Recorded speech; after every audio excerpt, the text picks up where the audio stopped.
Hiking the peninsula in Cowichan Lake, we've reached the end of the maintained trail, and now we're on the summit ridge. And we've reached the log at the summit. There appear to be multiple little peaks on the trail to the summit. Evidence of wildlife. From 5 in the morning to about 7 in the morning. Approximately 6 hours to get to the, no, 2 hours. Man, that's bad math. 2 hours to get to the top. So now we've made it to the log. That's labeled lookout log.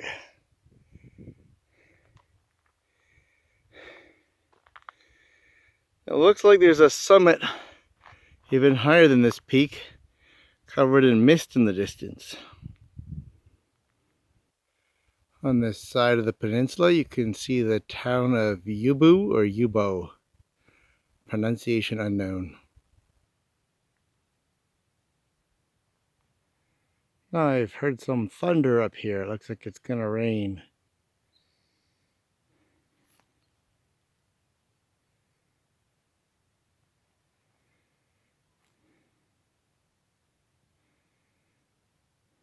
There's the misty summit in the distance.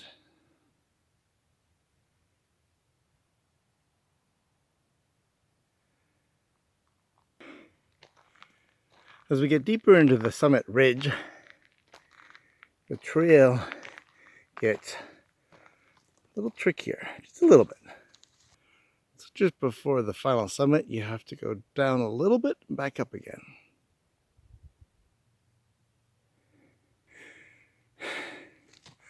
A little more rugged terrain.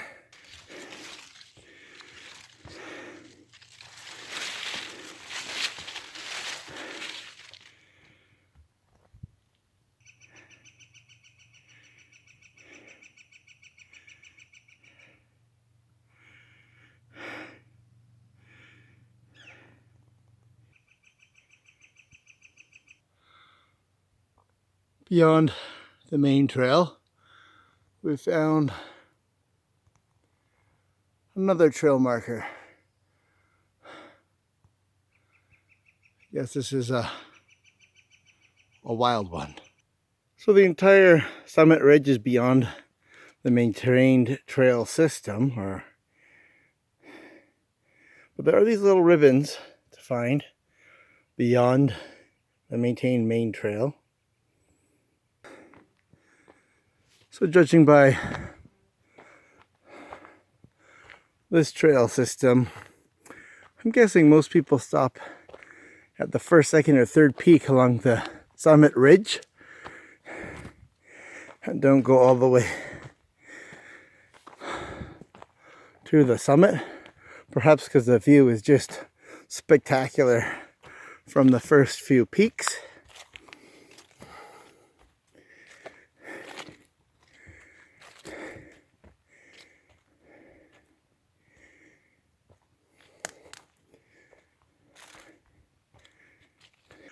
Now we're approaching the actual summit.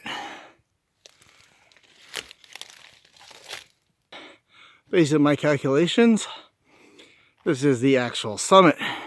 Now the other peaks have better lookout opportunity and less tree coverage obscuring the view. But we're approaching the summit of the peninsula. It's a peninsula in Cowichan Lake, British Columbia. Now if you look that way, it looks like there's nothing higher in that direction. Do a quick 360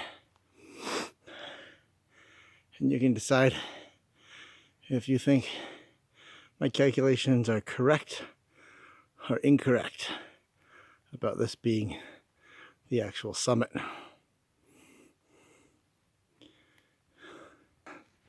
So it looks like there's a tree going right on the summit. Several of them, and lots of moss.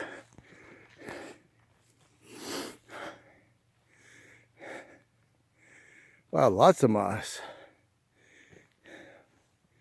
It must get some precipitation or just fog up here or something, but it is misty up here.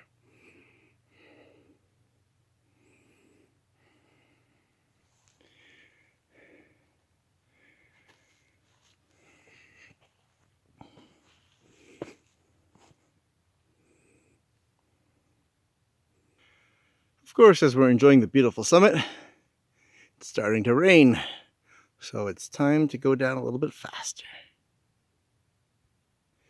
So in the summit area, the trail is a little bit more advanced or trickier, just a little bit, but based on my overall recommendations for families and casual hikers, I'd actually recommend stopping at the first peak where you feel you enjoy the view, because the first few peaks have the better views, in my opinion, which may be correct or incorrect.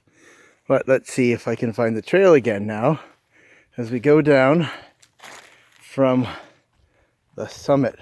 Oh, I know where it is now. It's just down that ridge there. Let's go take a look at it. So I'm walking towards this ridge to find the trail, and there it is, down there. I'm going to tilt the camera straight down so you can see the trail is at the bottom of that little area. Now there is a good possibility that what I believe is the summit is just another peak out of many and not the actual summit. But because it's starting to rain, I'm not going to continue to explore this area forever to ensure that I haven't missed something. And there are no signs to tell me that I've arrived at the actual summit here.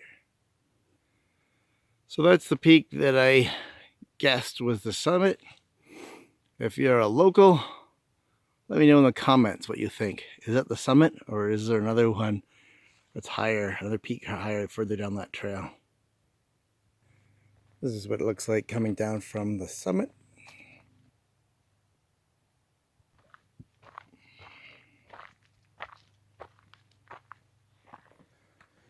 Still coming down from the summit. Now, this is a longer coming down. I'm putting a lot of cuts in here because this is just a lot of the same kind of path coming down. Have to take some big steps over some bigger rocks. And when it comes to those ones, I don't want to trip while holding the camera, of course. You can see a little bit of the lake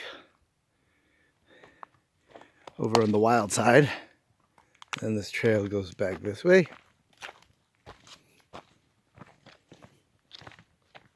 Oh, we're coming up to that marker again. I was about to put a cut, but then maybe I should show the marker. Spot on the tree helps you know that you're on some kind of unofficial trail, at least. I don't know what YTS stands for. It says they're caring about community, but it's kind of nice to know that somebody else who likes hiking was on this trail and loves it enough to put up a sign. And I see evidence that somebody does maintain it, actually. Not maybe the official people, but somebody has used a chainsaw to cut the log off the trail, which is something that I suppose needs to be done to keep the trail maintained for a younger hiking audience who have a hard time just walking over logs that have fallen across the trail. Yeah, there's more evidence of chainsaw of old dead woods. It's not like someone's up here cutting down first growth forest. Don't think that's what I'm saying. This is a dead tree that's lying across the trail, that's fallen across the trail that somebody's been kind enough to cut it down so it's not blocking the trail. The section's getting a little steep, so I'm going to put away the camera again. And back down to the ridge. And that's the summit trail there. Now on this part of the ridge, I've gone down to a low part of the ridge. Now I have to go back up a hill to get to one of the scenic peaks. The peaks that I prefer.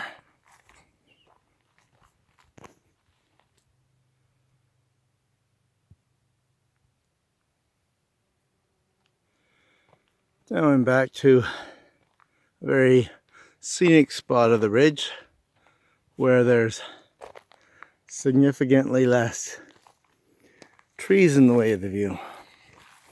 So this is a really nice spot to take a look at because you can see the lake very well.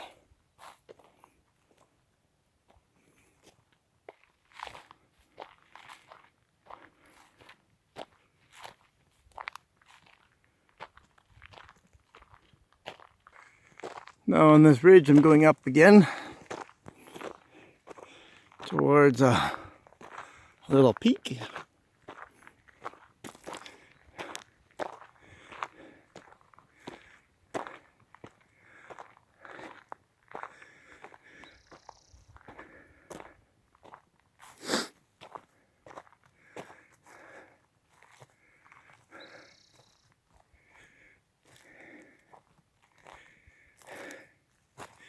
I guess a long time ago these trees were cut down. Maybe they were dead when they were cut, maybe not. But you can see there's a nice view here.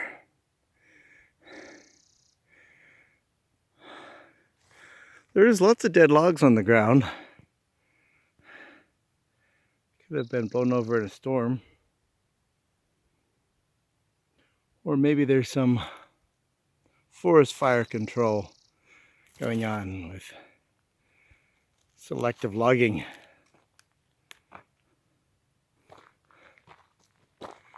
Now, as we walk up here to this peak, we should get a nice view again. Already we can see the lake really well.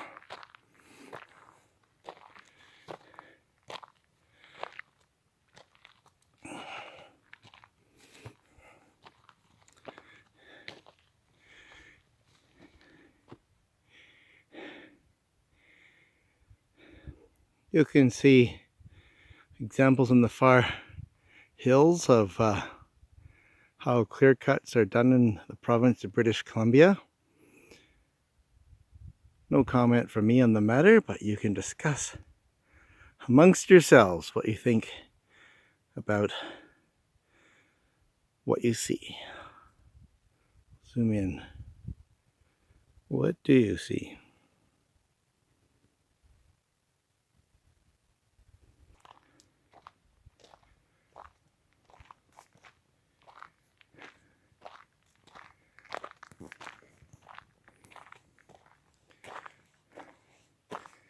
So the trail goes sort of to the side of this peak. The actual peak is just up that ridge.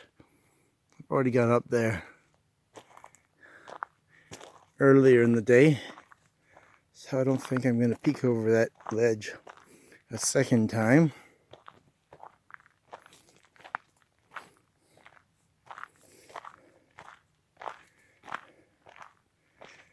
Whew.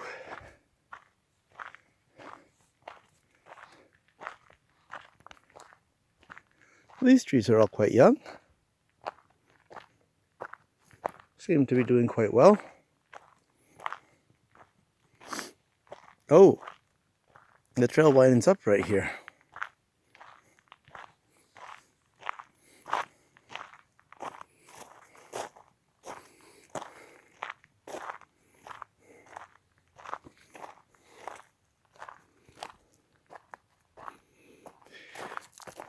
Now we're still walking back on the ridge.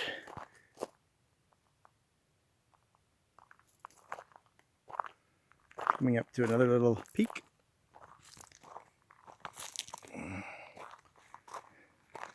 There's a lake on both sides of us right now because we're on a ridge on a peninsula.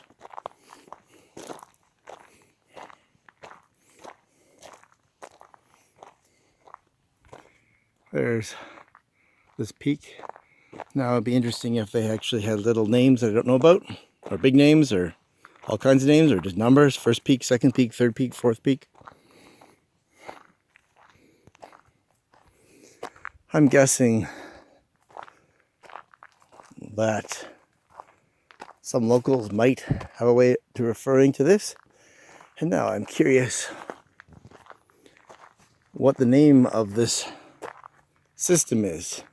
I don't know, which is why I'm referring to it as the Peninsula Summit Hike at Cowichan Lake. Okay, that sort of describes the geographic location. You go to the peninsula at Cowichan Lake, and then you go walk uphill until you get to the top of it. What the name of the park is, what the name of the peaks are, or the summit, I will have to put in comments at a later date.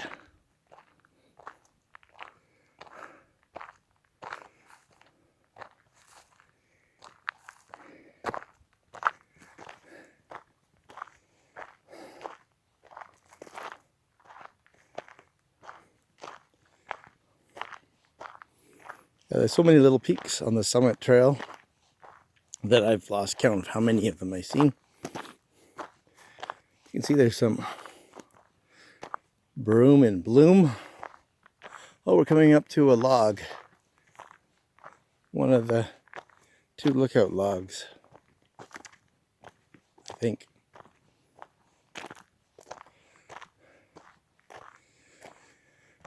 So, right around the summit,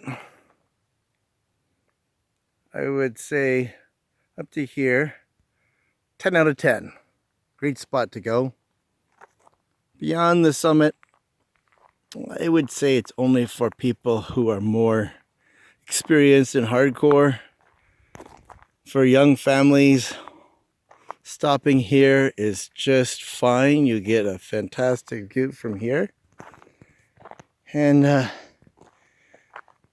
if you have young kids with you, going much further is just to give your kids extra exercise, more than more view. It depends what you're after, I guess. If you're looking for the exercise, go on ahead. If you're looking for a rewarding view, once you get to this log, you might go 5 minutes more, but there's not much more reason for view seeking to go up further. This view is just fine and fantastic and glorious.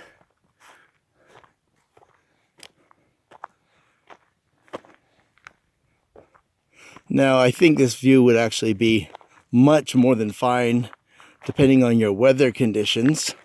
It could be quite spectacular to glorious depending on what the sun and the clouds are doing up here.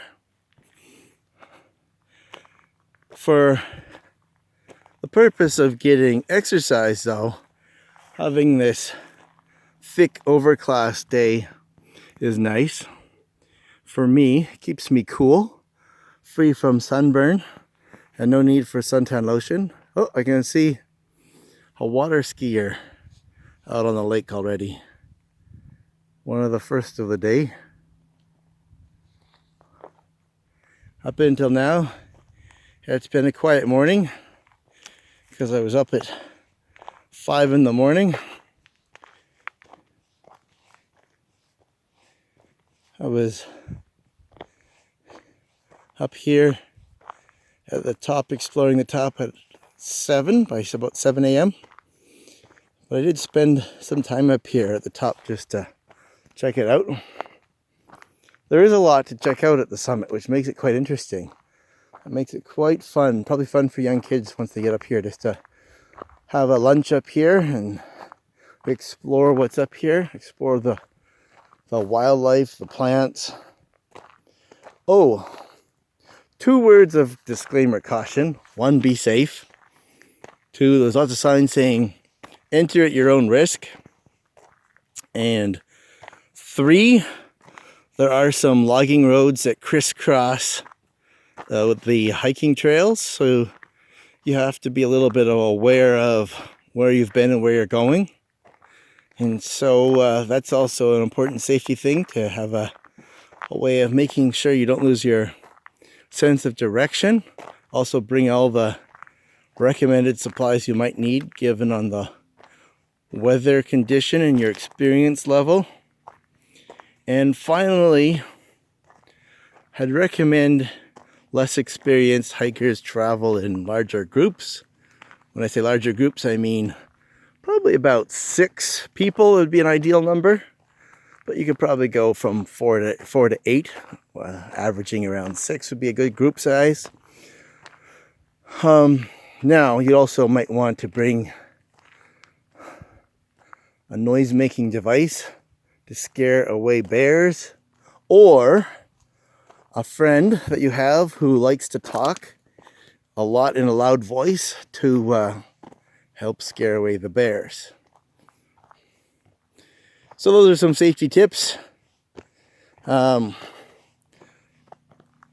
course, I could go on and on about safety tips about food, water, suntan lotion, first aid kits, letting somebody know where you're going. And then once you have a trail and a destination in mind that you've communicated to somebody, that you kind of stick as close as you can to your plans for safety, so that if something does go wrong, people know where to look for you. Now, I suppose a modern piece of safety equipment would be to bring several charged cell phones, but it's good not to rely on cell phones as your only safety equipment. You'd also want to have things like water and food and clothing and other safety equipment. Probably this is one of those cases where a garbage bag might be useful for carrying out all your garbage with you as well.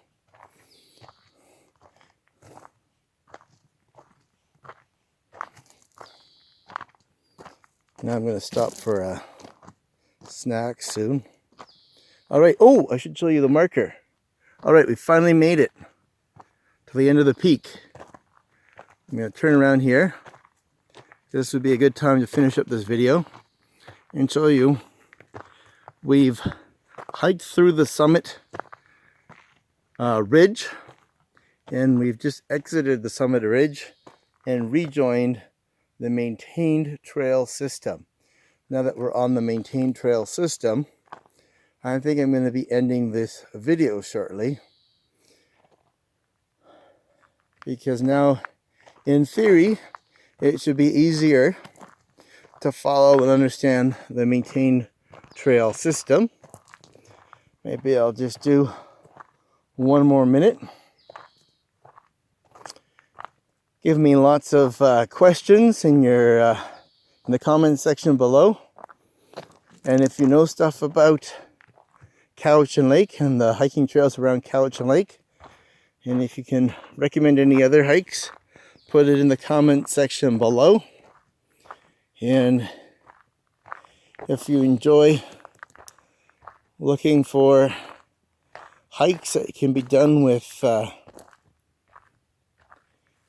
children and families and other forms of exercise in nature with kids, don't forget that you have the option of liking and subscribing to this video, or even forwarding this video to a friend you know who's going to Cowichan Lake, to let them know that they could do this hike. And I'll put more information about this hike in the comment section below. No, or in the description, maybe the video description. Alright, so you can see we're back on the main part of the hike here.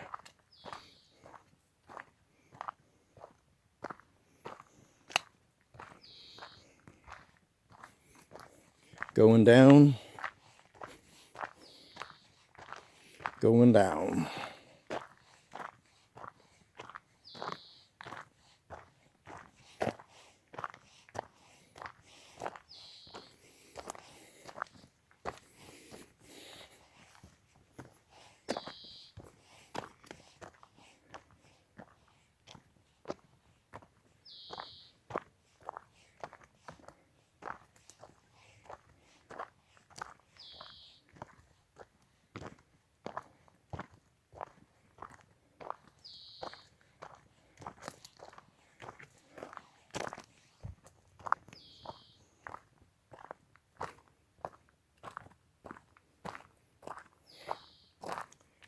So we're doing some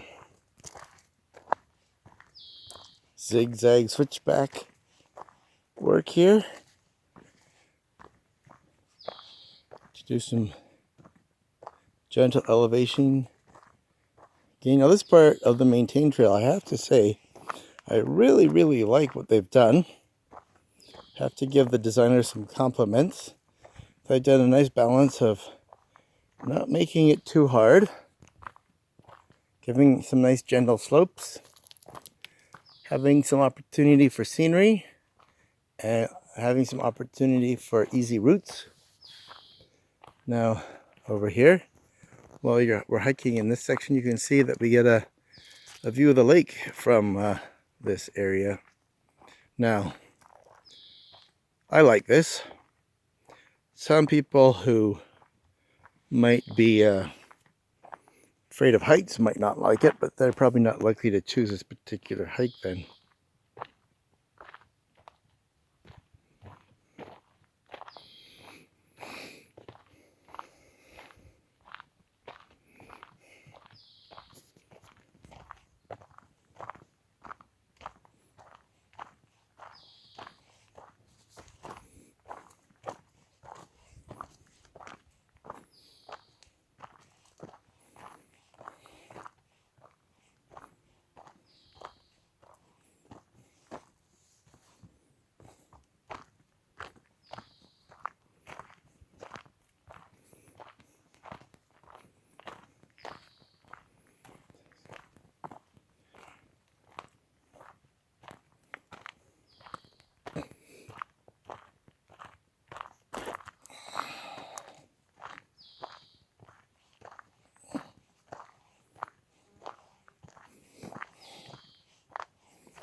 This trail does come across some beautiful lookouts.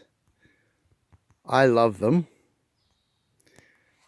But a word of caution would be careful.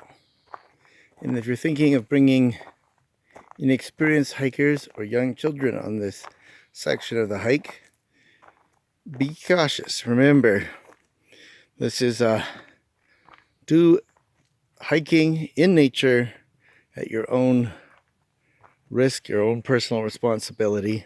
You're entering a natural environment with unmarked natural dangers and risks. And there's also, of course, wildlife, bears and cougars, and other wildlife.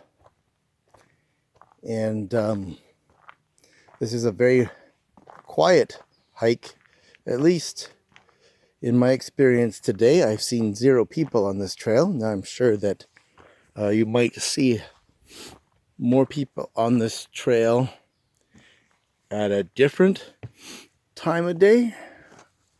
However, if you're used to hiking in parks close to cities, you're probably more used to seeing people on trails. This so far has not been like that. For me, this is a perfect time of day and perfect weather for hiking because it's not too hot. And because it's early in the morning, it's extra cool in the summer. And the overcast, cloudy days reduces risk of sunburn. However, I guess it does also reduce the view opportunities at the top. Maybe that would reduce some people wanting to go hiking on a day like this. They want the sun. Maybe they want to tan too. Oh, here's another one of those spots on the trail where I love this view opportunity. But again, you've got this beautiful, natural, rugged, unmarked cliff and all the risk and danger that goes with that. I love it in its rugged, natural, unmarked state. However, there's a sign at the bottom of the hike that says, "Do this at your own risk." And if you're with inexperienced hikers or children, make sure you have some experienced people in your group and some adults to help children hold their hands if needed, and to explain and teach children and newer hikers safety tips and protocol, what to do if they slip and fall and how not to slip and fall. Yeah, there is this cliff on this side, and you really want to stay on the trail here. That would probably be the biggest risk, to go close to the edge of the cliff to take a photo where you don't know the nature of it. So for example, there's that little rock there.